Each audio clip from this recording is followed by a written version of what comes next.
subscribe our channel, click on the bell to notify new videos.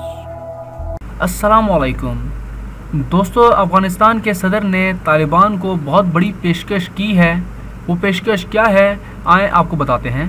Afghan सदर अशरफ गनी ने तालिबान को अमन मुज़ाकरात की पेशकश करते हुए कहा है कि अमन तालिबान के हाथ में है, जबकि पाकिस्तान के साथ माजी को भुलाकर नए बाब का आगाज़ चाहते हैं।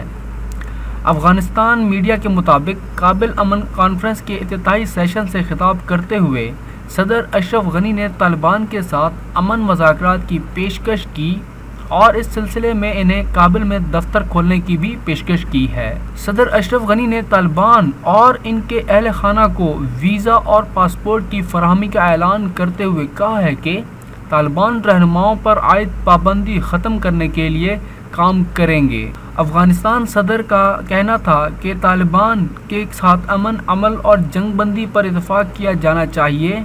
अफ़गानिस्तान को महफूज मुल्क बनाने के लिए तालिबान हमारा साथ दें।